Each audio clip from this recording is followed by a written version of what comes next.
In many U.S. states, anti-abortion activists have successfully introduced bills that require women seeking abortions to first undergo an intensive and invasive vaginal wanding in order to get a sonogram that they are then forced to look at before they're allowed to decide whether or not they want to go through with an abortion.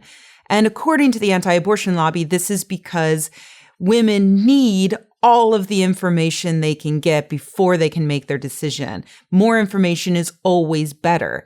And that's why also it's required by law when you go to the doctor for, say, a foot fungus. The law requires that doctor to show you that horrific Lamisil commercial where the cartoon goblin levers up a toenail and hops inside. Don't look away or we're going to have to start over again. I mean, you need to know what that toenail fungus is up to before you can do anything about it.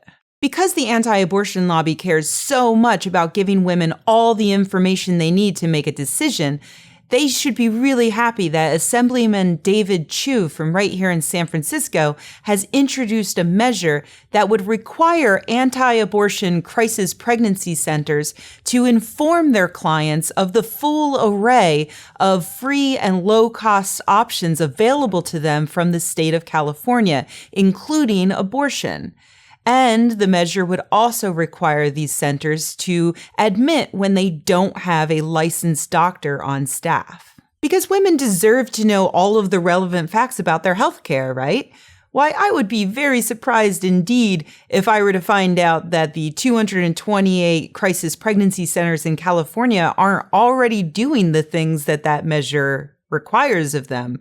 And I would be downright shocked to find out that not only were they not doing that, but that several of them have filed lawsuits in an attempt to stop this measure and continue withholding important information from women who may be seeking abortions.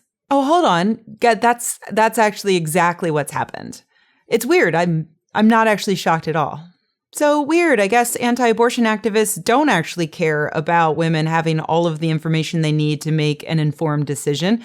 They are only interested in controlling what information a woman is exposed to in the hopes that they can trick her into not having an abortion.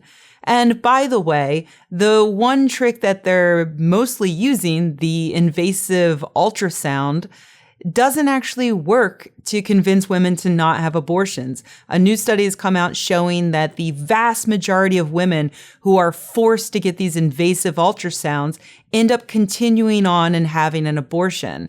The very tiny percentage of women who look at a sonogram and then don't get an abortion, it turns out they were already on the fence anyway. So they could have just requested a sonogram to help them make their decision if they wanted one. But informing a woman that, for instance, the person she's talking to isn't even a licensed doctor, that's information that the anti-abortion activists don't want women to have because it might convince them to go actually see a real doctor and get real health care.